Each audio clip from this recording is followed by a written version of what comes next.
એટલે સાહેબ આમ અમે સરકારને એટલું કહેવામાં કે ગોળી મારવી હોય ને તો ઓય મારો, સૈનિક છે મરી જવા તૈયાર છે, પણ ઓય ના મારો સાહેબ, બહુ આમ દિલ રોઈ જાય છે. અમારા નામે તિરંગા યાત્રા બધા નેતાઓ કરી, પણ માજી સૈનિકોને તિરંગા યાત્રા કરવાની પરમિશન નથી.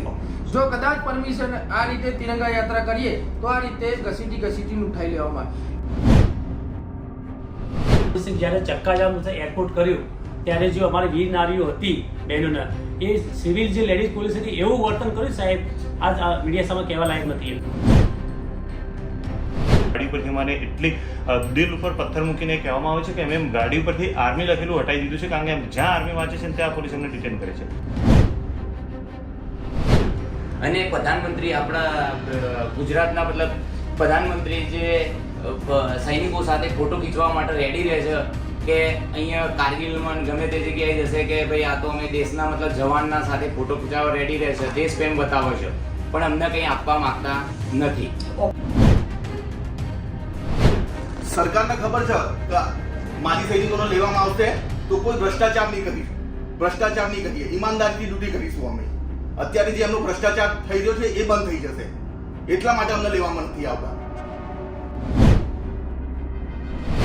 પણ સવારે 7 વાગે એ રીતે માજી સૈનિકોને ઉઠાવવામાં આવે કે જાણે એક આતંકવાદીને ઘસીટતા હોય. હા, અને વીર નારીઓને એ રીતે ઘસીટવામાં આવે કે એ આતંકવાદી હોય ને. વીર નારીઓને ઘણી વીર નારીઓને એ રીતે વાગ્યું છે કે આજે એ ચોટ બતાવી શકીએ એવા નહીં. અત્યારે તમે ફ્રેમમાં જોઈ રહ્યા છો કે બધા આર્મીના નિવૃત્ત જવાનો છે. મા ભૂમ માટે, માતૃભૂમિ માટે છાતી પર ગોળી ખાવાની તૈયારી સાથે જે આપણા આર્મીના જવાનોએ ત્યાગ તપસ્યા કરી, એ લોકો નિવૃત્ત થઈને આવ્યા બાદ રાજ્ય સરકાર દ્વારા કેટલાક લાભો આપવાનો છે અને એના નિયમો બની ચૂક્યા છે. નવો કોઈ નિયમ બને, નવો કોઈ પરિપત્ર બને, નવો કોઈ કાયદો બને ના, એની માંગ નથી. ઓલરેડી એક્ઝિસ્ટિંગ જે નિયમો છે એમની તરફેણના, એમના હિતના, એનું પાલન નથી કરતા, એના વિરોધમાં છેલ્લા 1 મહિનાથી લડી રહ્યા છે. આજે ગુજરાતના આજે રાજ્યના પુત્ર નરેન્દ્ર મોદી જે દેશના પ્રધાનમંત્રી છે એ અમદાવાદ શહેરના નિકોલમાં છે. તો આ બધા મિત્રો આર્મીના જવાનો રાષ્ટ્રવાદની વાત કરનારી સરકારને મળવા માંગતા હતા, તો મળ્યા તો નહીં, એમને ડિટેન કરી નાખ્યા. તો શા માટે તમને ડિટેન કર્યા, કેટલા લોકોને ડિટેન કર્યા અને તમારો શું મુદ્દો છે, દિલ ખોલીને કહો. માજી સૈનિકો તરફથી હું આપનો ખૂબ આભારી છું. હું ભરત વાઘેલા, માજી સૈનિક. મારા મિત્રો સાથે અત્યારે અમે અહીંયા છીએ. અમે પહેલાં તો કેમોફ્લાય કરેલા છીએ કે જોઈ લો અમે પોતે માજી સૈનિક દેખાઈએ એવી હાલતમાં નથી, કારણ કે અમે જ્યાં માજી સૈનિક દેખાઈએ છીએ ત્યાં અમને ડિટેન કરી નાખે છે. ગાડી ઉપરથી મને એટલી દિલ ઉપર પથ્થર મૂકીને કહેવામાં આવે છે કે અમે ગાડી ઉપરથી આર્મી લખેલું હટાવી દીધું છે, કારણ કે જ્યાં આર્મી વાંચે છે ત્યાં પોલીસ અમને ડિટેન કરે છે. હવે વિષય ઉપર આવીએ તો અમારા ટોટલ 2022 પહેલાંના આંદોલનમાં 14 મુદ્દાઓ હતા જેનું સરકારે બિલકુલ પાલન નથી કર્યું. એ 14 મુદ્દાઓમાંથી 2022માં 3 મુદ્દાઓ ક્લિયર કરી અને બાકીના પેન્ડિંગ કરી નાખ્યા. એના માટે એક કમિટી બનાવી હતી 2022માં સાહેબ, અને એ કમિટીની રચના અહીંયા છે. જો આપણે એની કોપી અહીંયા કાઢી છે. આ કમિટીએ કશું જ કર્યું નથી. એમને ખાલી 2 મિટિંગો કરી અને એની મિનિટ્સ રફા દફા કરી નાખી છે. પણ તમારો શું મુદ્દા છે, થોડા 2-4 મુદ્દા કરો. 2-4 મુદ્દામાં સાહેબ છે સરકાર સામે જેને લઈને તમે લડી રહ્યા છો, એ પ્રશ્નો, એ મુદ્દાઓ શું છે? સર ગુજરાત સરકારનો જે લેટેસ્ટ GR છે 2018નો, એ GR પ્રમાણે અમને ક્લાસ 1માં 1%, ક્લાસ 1 અને 2માં 1%, ક્લાસ 3માં 10% અને ક્લાસ 4માં 20% અનામત તમારા માટે જગ્યાઓ રાખેલી છે. એટલે આર્મીના જવાનો નિવૃત્ત થઈને પાછા આવે પછી કોઈ શિક્ષક બનવું હોય, તલાટી બનવું હોય, UPSC કરવી હોય, GPSC કરવી હોય તો એક્ઝામ આપી શકે છે. અને એ એક્ઝામમાં એમના માટે સરકારની પોતાની નીતિ પ્રમાણે, પોલિસી પ્રમાણે ચોક્કસ આરક્ષણ હોવું જોઈએ. એ નીતિ સ્પષ્ટ હોવા છતાં આ માણસોનું આટલું મોટું કોન્ટ્રીબ્યુશન છે દેશ માટે, એ છતાં આર્મીના જવાનોની તરફેણના આ GRનું, આ પરિપત્રનું, આ નિયમનું પાલન થતું નથી. નોકરીમાં એમને અનામત મળતી નથી. એ મુદ્દા લઈને તમે બધા લડી રહ્યા છો. જી ભરતભાઈ. એના પછીનો મુદ્દો છે કે સાહેબ જીવન નિર્વાહ માટે સાહેબ જે જમીન મળતી હતી સાથની, એ બી નથી મળતી સાહેબ. પ્લોટ માટેની જે જમીનની માંગણી હતી એ બી નથી મળતી. જે બીજા રાજ્યોમાં સાહેબ જે શહીદ થઈ જાય, જે દેશ માટે દુશ્મનના સામે, એના સાહેબ 1 કરોડ રૂપિયા બીજા રાજ્યો આપે છે. એ બી અમે અહીંયા માંગણી કરીને 2022માં મંજૂર કરાય, પણ એમાં બી ઘણી વિસંગતતાઓ છે અને એનું બી ચુસ્તપણે પાલન નથી થતું. ઘણી વીર નારીઓ છે જે શહીદોની વિધવાઓ કહેવાય, અને વીર નારી કહીએ છીએ એમને પણ સાહેબ આ 1 કરોડ લેવામાં ઘણા ફાફા પડે છે સાહેબ. આના સિવાય સાહેબ ઘણા છે કે જેમ કે હથિયાર ગુજરાત સરકાર કેટલા આપે છે? એ 2000 પહેલા તો 1 લાખ રૂપિયા આપતી હતી સાહેબ, પછી 2022ના આંદોલનમાં 1 કરોડ કરાવડા. એનો પરિપત્ર કર્યો, એમને નિયમ કર્યો છે કે 1 કરોડ આપવા, પણ એમાં બી આપવામાં ઘણી વિસંગતતાઓ છે. કે માનો કે જેને દુશ્મનની સામે જ ગોળી વાગી હોય એને જ આપવા. માનો કે એક્સિડન્ટ થયું છે, આર્મીની ગાડી લઈને એ હિલ ડ્રાઇવિંગ કરે છે કે ત્યાં એનું એક્સિડન્ટ થાય છે તો એ બી ઓન ડ્યુટી કાઉન્ટ કરે, તો એને બી સાહેબ નથી આપતા. એવા ઘણા કિસ્સાઓ છે જેને આપણે કહી શકાય કે ઓન ડ્યુટી એક્સપાયર થઈ ગયું છે. પણ પહેલો જે તમારો મુદ્દો હતો અનામત માળો, જી સર. એ થોડા દર્શક મિત્રોને પ્રોપરલી શાંતિથી એક્સપ્લેન કરો, એ શું તમારી માંગણી છે? સાહેબ એમાં એવું છે કે જે 2018ના પરિપત્ર પ્રમાણે કે અમારે જે અનામત આપી છે એ અનામત પ્રમાણે અમને અમારા 10%, 20% અને 1% એ અનામત મળવી જોઈએ. પણ એમાં છે ને એ સરકારે એક બેરિયર એવું લાવી દીધું છે કે પાસિંગ માર્ક્સ જે છે 40% રાખ્યું છે, જે સામાન્ય વિદ્યાર્થી માટે પણ છે અને માજી સૈનિક માટે પણ છે. તો જે 15, 20 વર્ષ સાહેબ નોકરી કરીને આવ્યા અમે, તો અમારા સાહેબ એક તો જે ફોજ છે એ મેક્સિમમ 15 વર્ષમાંથી સાહેબ 8 થી 10 વર્ષ એ JNK અને નોર્થ ઇસ્ટમાં કાપી છે, કારણ કે આપણી 80% ફોજ ત્યાં છે. તો અને સાયન્સ બી માને છે કે હાયલથી અને એવા દુર્ગમ વિસ્તારોમાં રહી અને તમારી યાદશક્તિને અસર પડી શકે છે, તમારી માનસિક શક્તિને અસર પડી શકે, એ સાયન્સ માને છે. તો સાહેબ અમારું એવું એટલું જ છે કે જો અમે એવા દુર્ગમ વિસ્તારોમાં નોકરી કરી અને દેશની સેવા કરીને આવ્યા છીએ તો અમને એમાં કંઈક કટ ઓફ મળવું જોઈએ. અને એનો સરકારનો પરિપત્ર જે છે 2018નો, એના પેરા પ્રમાણે એમાં નિયમો બનેલા છે અને એ પેરા પ્રમાણે અમને છૂટછાટ મળેલી છે. એ છૂટછાટ સરકાર તરફથી આપવામાં આવતી નથી. 40 માર્ક્સ એટલે 40 માર્ક્સ. લાસ્ટ સાહેબ CCA ગ્રુપની હું વાત કરું તો અમારો એક માજી સૈનિક છે જેને 180 માર્ક્સ આવ્યા છે ટોટલ, અને પાસિંગ માર્ક્સ 140, પણ એને ગુજરાતી વિષયમાં 35 છે, એક વિષયમાં એ ફેલ છે, 35 છે, એને નથી લીધો. અને જે લાસ્ટ લેડીઝ લાગી છે ઓપન વિદ્યાર્થી, 142 માર્ક્સ છે, એને 40 અને 61 માર્ક્સ છે સાહેબ. તો એ અમારું કેવું એટલું જ છે કે માજી સૈનિકોને આ રીતે ના આપતા, માજી સૈનિકો ના આપતા આ જે લઘુત્તમ દાખી ધોરણના નિયમોનું ઉલ્લંઘન સીધી રીતે થયું છે. બીજું તમારામાંથી કોઈ રજૂઆત? સાહેબ અત્યારે જે ગુજરાત, મારું નામ ગઢવી હરેશભાઈ છે, માજી સૈનિક.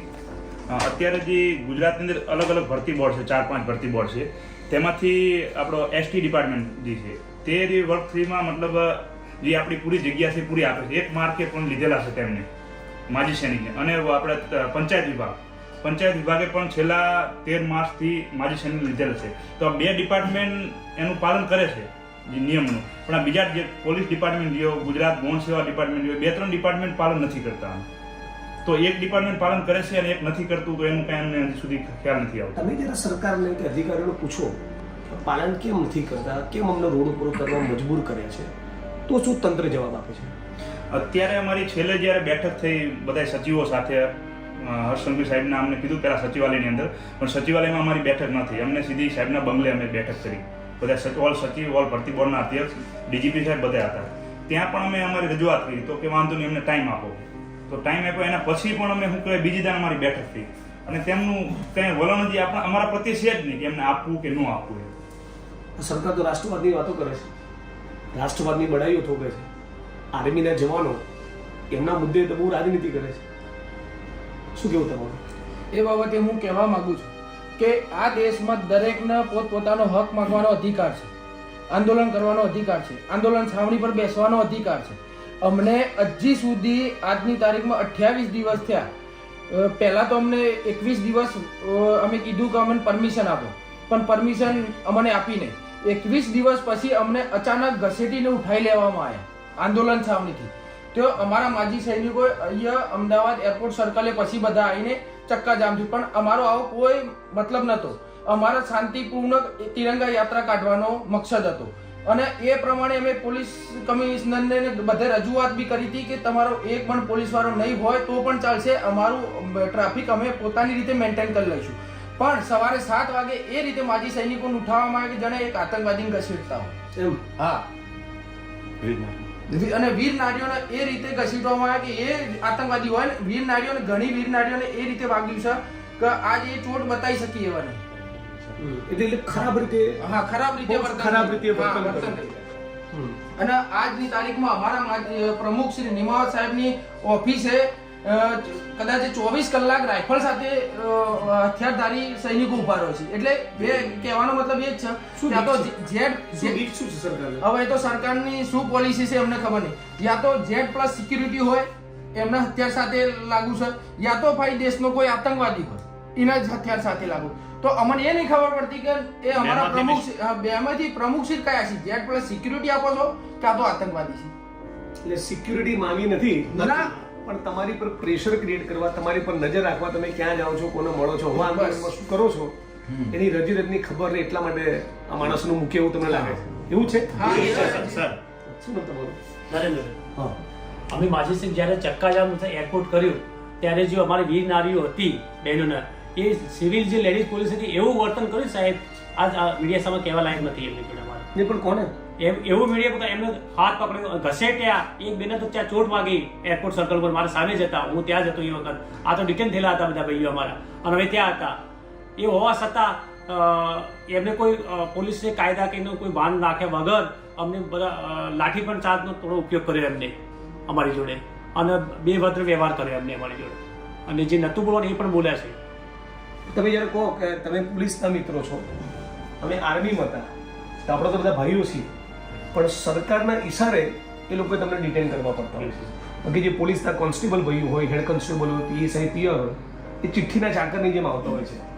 એટલે એ કદાચ એમની મજબૂરી છે. પણ આગળ તમારી દ્રષ્ટિએ આગળ આંદોલનમાં બીજી શું માગણી છે એ મને કહો. એક તો અનામત, ઘરનો પ્લોટ, ખેતીની જમીન, તમારું તો 10-12 મુદ્દાનું આવેદનપત્ર હતું. શું શું મુદ્દા સમજાવો? આમાં સાહેબ છે કે જે માજી સૈનિકનો સરકારશ્રીના દ્વારા પગાર રક્ષણ આપવામાં આવતું નથી. બીજા રાજ્યોમાં સાહેબ એવું હોય છે કે જે સૈનિક રિટાયર થઈને તો ત્યાંના જે લાસ્ટ પે હોય છે, જે આર્મીમાં હોય, એની પર એક ઇન્ક્રીમેન્ટ આપી અને નોકરી લાગે છે. જેમ કે મહારાષ્ટ્રમાં સાહેબ પહેલી જેવો નોકરી લાગે ને તો એનો 70 થી 80 હજાર પગાર બને છે. પણ અહીંયા ફિક્સ પગારમાં પણ સાહેબ અમારે ફાફા છે 26,000. ફિક્સ પગારમાં પણ અમને નોકરી લેવામાં ફાફા છે, પગાર રક્ષણ તો દૂરની વાત છે સાહેબ. એટલે એ તો કહી શકાય કે અશક્ય જ બાબત છે, કારણ કે નોકરી જ નથી આપી શકતા તો પગાર રક્ષણ ક્યાંથી આપી શકશે? ઉલટું ફિક્સ પગારમાં રાખીને આર્મીના જવાનોનું શોષણ કરવું. અને નોકરી નહીં આપવાનું, પણ શોષણ તો દૂરની ટીવી મીડિયામાં ભારતીય જનતા પાર્ટીના નેતા હોય એ રાષ્ટ્રવાદની દુહાઈઓ આપવાની અને હકીકતમાં ગુજરાતમાં એમનું શોષણ કરવાનું. આ જ વસ્તુ છે ને. અમારા નામે તિરંગા યાત્રા બધા નેતાઓ કરી, પણ માજી સૈનિકોને તિરંગા યાત્રા કરવાની પરમિશન નથી. જો કદાચ પરમિશન આ રીતે તિરંગા યાત્રા કરીએ તો આ રીતે ઘસીટી ઉઠાઈ લેવામાં. એના પછી અમે કીધું કે અમે શાંતિપૂર્ણ આંદોલન કરીશું, આંદોલન સાવણીએ બેસવા દો, પણ હજી સુધી અમને પરમિશન આપવામાં આવી નથી. અને અમે મામલતદાર પરમિશન માંગો તો તમને શું કહે? ના જ પાડી દીધી સીધી ઓફિસ, મામલતદાર ઓફિસે જઈને આવ્યા, અમને ના પાડી દીધી. એવું નથી સાહેબ. પરમિશન અમે જ્યારે 28 તારીખે બેઠા ને ત્યારે 28 તારીખે અમે ખાલી હરસંઘવી સાહેબ અમને 3 દિવસથી ટરકાવતા હતા. ત્યાં આગળ અમે મળવા માટે 24 થી 28 સુધી અમને ટાઈમ આપ્યો તો અમે 3 દિવસ ત્યાં સચિવાલય પર બેઠી અમને મળવા ના દીધા. એટલે અમે બીજા માજી સૈનિકો જે અમારી ઉપર વિશ્વાસે બેઠા હતા એ લોકો ભેગા થઈ, એટલે 50-60 માણસો થયા. એટલે ત્યાંથી તરત જ આઈબીનો મેસેજ આવી ગયો કે અંદરથી તમને કોઈ પણ મળવા માંગતું નથી, અને તમારે જો કદાચ ભેગા જ થવું હોય તો તમે સત્યાગ્રહ છાવણી જતા રહો. તો ઇનડાયરેક્ટલી અમને સરકારે એવું કીધું કે તમે સત્યાગ્રહ છાવણી જઈ અને આંદોલન ઉપર બેસી જાઓ. એટલે એમના ઈશારે જ અમે પરોક્ષ રીતે ત્યાં બેસ્યા, પરોક્ષ આદેશથી અમે સત્યાગ્રહ છાવણી આવ્યા. ત્યાં અમે માંગણી મૂકીને એટલે અમને જગ્યા બી પોલીસે જ બતાવી કે તમે ત્યાં નહીં મજા આવે, વરસાદનું વાતાવરણ છે, અહીંયા ફૂટપાથ ઉપર ત્યાં બેસો. ત્યાં બેસાડ્યા છે સાહેબ. ભાઈની જેમ અમને રાખ્યા પહેલા 4-6 દિવસ, અને ધીમે ધીમે અમે જેમ આની પરમિશનની માંગણી કરીએ ને એટલે કે તમને બેસવા દીધા છે, શું ચિંતા કરો છો? આવું કહીને અમને વિશ્વાસમાં લઈને સાહેબ બેસવા દીધા છે, અને ઓફિશિયલી પરમિશન નથી આપી. ઓફિશિયલી પરમિશન માટે અમે ગયા ને તો એવું કીધું કે થઈ જશે, આવું કહીને અમને ગુમરાહ કર્યા. અને જ્યારે 19 તારીખે અમારી મહારેલી હતી તો 18 તારીખે સાંજે સાહેબ અમારી મીટિંગ થતી એસપી સાહેબ જોડે, અને અમે એમને છેલ્લે એવું કીધું હતું કે અમે 11 વાગ્યા સુધી સાહેબ રાહ જોઈશું. જો 11 વાગ્યા પર કોઈ પણ સરકારી પેપર પર કોઈ પણ તારીખ આપી અને એમને એવું કહેવામાં આવશે કે તમારા મુદ્દાઓ સ્વીકારી લેવામાં આવશે, અને કોઈ પણ તારીખ આપી 4-6 મહિનાની અમે મંજૂર છે, પણ એક સરકારી કાગળ ઉપર અમને ના આપે જેથી અમને વિશ્વાસ રહે, તો અમે કશું નહીં કરીએ. તો અમને અમારો બિલકુલ વાત સાંભળ્યા વગર સવારે 7 વાગ્યાથી રિટેન કરવાનું ચાલુ કરી દીધું. હું પોતે એકલો સિંગલ આવ્યો તો સાહેબ. 144 ધારામાં એવું કહે છે કે 4 થી વધારે માણસો હોય ને હથિયાર સાથે હોય તો એમને અને કંઈક હિંસક પ્રવૃત્તિ કરવાની વૃત્તિ હોય તો એમને ડિટેન કરવા, આવો કંઈક નિયમ છે. પણ હું એકલો આવતો હતો અને મને પૂછ્યું કે ક્યાંથી આવો છો, એટલે હું કીધું સાહેબ હું માજી સૈનિક છું ને અહીંયા જાઉં છું. તો મને ત્યાં એકલાને ડિટેન કર્યું છે. એક મહિલા જે અમને ચા પીવાડા આવતી હતી, 60-65 વર્ષની વીર નારી છે, એ સવારે ચાલીને આવેલા એ બહેનને એવી રીતે ઘસીટીને ગાડીમાં મૂક્યા છે કે નાખ્યા જ કહેવાય, મૂક્યા ના કહેવાય સાહેબ. એટલે સાહેબ આમ અમે સરકારને એટલું કહેવામાં કે ગોળી મારવી ને તો ઓય મારો, સૈનિક છે મરી જવા તૈયાર છે, પણ ઓય ના મારો સાહેબ. બહુ આમ દિલ રોઈ જાય છે. મેં હરસંઘવી સાહેબની ઓફિસમાં ઓન ટેબલ ચેલેન્જ કરી હતી કે તમારા સચિવાલયના 70% ક્લર્કને મારી સામે બેસવા થાય. હું બાય ટ્રેડ ક્લર્ક છું આર્મીનો અને ડિસિપ્લિનમાં રહેલો માણસ છું. 70% ક્લર્કને હું ચેલેન્જ કરું છું. પણ સાહેબ એક યાદ કરો કે 40 વર્ષ પછી જો સિદ્ધુગીરની સંસ્કૃતિ કે ભારતની ભાતીગળ સંસ્કૃતિ તમને યાદ ના રહે, તમે પેપરમાં ના લખી શકો એટલે તમે નકારા છો સાહેબ. ઇંગ્લિશ, ગુજરાતી ને હિન્દીમાં જેટલી પકડ મારી છે ને સાહેબ તમારા સચિવાલયના કોઈ ક્લર્કમાં નહીં હોય. ઓન રાઇટિંગ પેપર હું આપું છું આ વસ્તુ, પણ તો બી અમે ફેલ છીએ. તો શું અમારે આ રીતે ભીખ માંગવાની સરકાર જોડે નોકરી માટે? આ માટે અમે સેના જોઈન કરી. આનો યુવા વર્ગ ઉપર મેસેજ શું પડશે સાહેબ ખબર છે? અત્યારનો યુવા વર્ગ અમને મળે છે કે સાહેબ તમે નોકરી પરથી રિટાયર થઈને આવો છો અને તમને કશું નથી મળતું, તો એનો મતલબ એક આર્મીમાં જવાથી અમે બી 15 વર્ષ આ જ રીતે આંદોલનો કરવાના, આ જ રીતે ભીખ માંગવાની સરકાર જોડે. નેગેટિવ ઇમ્પેક્ટ જાય છે સાહેબ યુવા વર્ગ જોડે કે આર્મીમાં ના જવું, અને આ સરકાર સમજતી. સાહેબ અમે તો 20 વર્ષ નોકરી કરીને આવ્યા તો અમારી આ હાલ છે. અત્યારે જે સરકારે અગ્નિવીર સ્કીમ કાઢી છે એ તો 4 વર્ષમાં આવી જવાના છે, તો એમની શું હાલત થશે સાહેબ? એમને તો બિલકુલ ગણવામાં નહીં આવે, એ તો રોજે જ. આવું કરવાનું કારણ શું લાગે? શું કારણ લાગે? કેમ સરકાર બિલકુલ સાંભળતી નથી? કેમ? સરકારને ખબર છે કે માજી સૈનિકોને લેવામાં આવશે તો કોઈ ભ્રષ્ટાચાર નહીં કરીશું, ભ્રષ્ટાચાર નહીં કરીએ, ઈમાનદારીથી ડ્યુટી કરીશું અમે. અત્યારે જે એમનો ભ્રષ્ટાચાર થઈ રહ્યો છે એ બંધ થઈ જશે, એટલા માટે અમને લેવામાં નથી આવતા. તલાટીમાં 13 માર્ક્સે લઈ શકે છે, કંડક્ટરમાં 1 માર્ક્સે લઈ શકે છે, તો પોલીસમાં કેમ નથી લઈ શકતા? પોલીસમાં તો 0 માર્ક્સ લેવા 0 માર્ક્સે લેવા જોઈએ. અમે ક્યાં ફિટ અનફિટ થોડી છે? અમે દેશ આની અમે એકચ્યુઅલી બંદૂક બધાની ટ્રેનિંગ લીધેલી છે. આર્મીના જવાનથી વધારે ફિટ કોણ? હા, તો અમને તો પણ આમાં કે તમે સિલેક્ટ નથી કરતા સાહેબ. અને પ્રધાનમંત્રી આપણા ગુજરાતના મતલબ પ્રધાનમંત્રી જે સૈનિકો સાથે ફોટો ખીચવા માટે રેડી રહે છે કે અહીંયા કારગિલમાં ગમે તે જગ્યાએ જશે કે ભાઈ આ તો અમે દેશના મતલબ જવાનના સાથે ફોટો ખીચાવવા રેડી રહે છે, દેશ પ્રેમ બતાવે છે, પણ અમને કંઈ આપવા માંગતા નથી. ઓપરેશન સિંદૂરની વાતો કરવી, ઓપરેશન સિંદૂરના મોટા મોટા બેનરો જાહેર સ્થળો પર મૂકવા, પણ ખરેખર બીજા એવા ઓપરેશનોમાં જે લોકો ગયા હતા કે જેની જવાની તૈયારી હતી એ લોકોની વાત બિલકુલ નહીં સાંભળવી. બિલકુલ સાચી વાત છે. તો આર્મીના બધા આ જવાન મિત્રો છે, એમની માંગણીઓ પૈકીની કેટલીક માંગણી, તો પહેલા તો તમે જોયું અનામતની એમની ડિમાન્ડ છે, અને એ નવી માંગણી નથી, એના પરિપત્ર એની પોલિસી બનેલી છે, એ એક્ઝિસ્ટિંગ બનેલી પોલિસીનું અમલીકરણ માંગે છે, જેથી માતૃભૂમિ માટે એ લોકો જ્યારે લડવા ગયા હતા અને પછી નિવૃત્ત થઈને આવ્યા બીજી સરકારી નોકરીમાં લાગે, જેથી એમના ઘર પરિવારનું ગુજરાન ચાલે, આ એમનો મકસદ છે. બીજી માંગણી જેમને હાઉસિંગનો પ્લોટ મળે. ત્રીજી માંગણી છે ખેતીની જમીન મળે, સરકારી પડતર જમીન આદિવાસી, ઓબીસી, દલિત, ભૂમિહીનોને જેમ ફાળવી શકાય એમ આર્મીના જવાનોને પણ ફાળવી શકાય. ઇનફેક્ટ પહેલી ફાળવણી આર્મીના જવાનોને કરવી એવું પોલિસીમાં લખેલું છે. એ છતાં 2008 પછી ગુજરાતમાં રાષ્ટ્રવાદની ડંફાસો મારનારી આ સરકારે આર્મીના નિવૃત્ત જવાનોને ખેતીની કોઈ જમીન આપવાનું બંધ કરી દીધું છે. બીજી માંગણીઓ પૈકીની અનેક માંગણીઓ છે અને બધી ન્યાયી અને વાજબી માંગણીઓ છે. એક માંગણી છે કે માજી સૈનિકની અગાઉ સેનાની નોકરીનો સમયગાળો ગુજરાત રાજ્ય સરકારશ્રીની પુનઃ નોકરીમાં સળંગડી પગાર રક્ષણ આપવામાં આવે. ઉચ્ચ અભ્યાસ અંગેના પ્રવેશમાં માજી સૈનિકોના બાળકોને છૂટછાટ અનામત આપવામાં આવે. થવું જ જોઈએ આવું. માજી સૈનિકોના બાળકોના સંપૂર્ણ અભ્યાસનો ખર્ચ ગુજરાત રાજ્ય સરકાર દ્વારા ઉઠાવવામાં આવે. માજી સૈનિકોને ગુજરાત સરકારમાં લેવાતો વ્યવસાય વેરો માફ કરવાની જોગવાઈ કરવામાં આવે. તો આવી બધી માંગણીઓ, ન્યાયી માંગણીઓ, જેન્યુઇન વાજબી માંગણીઓ, જે બાબતે રાજ્ય સરકારે પોલિસી બનાવેલી છે છતાં અમલ નથી કરવામાં આવતી. એટલે ઓપરેશન સિંદૂરના નામે નરેન્દ્ર મોદી, અમિત શાહ અને ભારતીય જનતા પાર્ટીની સરકાર રાજનીતિ કરે, પણ જે આર્મીના જવાનો એ દેશ માટે બલિદાન આપવા તૈયાર હતા એની પીડા, એની જેન્યુઇન સાચી લાગણી અને માગણી પણ આ રાજ્યની સરકાર સ્વીકારવા માંગતી નથી. એ બહુ દુઃખ સાથે કહેવું પડે છે. એટલે આવનારા દિવસોમાં તમે જ્યારે પણ આંદોલનનો કોલ આપો, હું તમારી પડખે આવીને ઊભો રહીશ. એટલું જ નહીં, આપણે સાથે મળીને લડીશું. આ સંઘર્ષ એ ફક્ત તમારો નથી, દરેક ન્યાયપ્રિય ગુજરાતના નાગરિકે, દરેક બંધારણમાં માનનારા માણસે, એવા તમામ લોકો જે દેશભક્તિના ગીતના તાલે ઝૂમી ઉઠતા હોય છે, એક રોમાંચ પેદા થતો હોય છે, એ અમુક ક્ષણો પૂરતો રોમાંચ ન રહે, રાઈટ? અને આ આર્મીના જવાનોની પીડા સાથે તમને એક સરોકાર પેદા થાય, એમની લાગણી તમારા સુધી પહોંચે, તમને એમના દુઃખ દર્દમાં સામેલ થવાનું મન થાય, એમના માટે બોલવાનું, લખવાનું, લડવાનું મન થાય, એમને રેલીમાં ભાગ લેવાનું મન થાય, તો આપણે જે દેશભક્તિની વાતો કરીએ છીએ તો જ એ સાચી. અને આપ તમામ લોકો આ વિડીયો જોઈને કોમેન્ટ કરજો, જન સમર્થન જાહેર કરજો.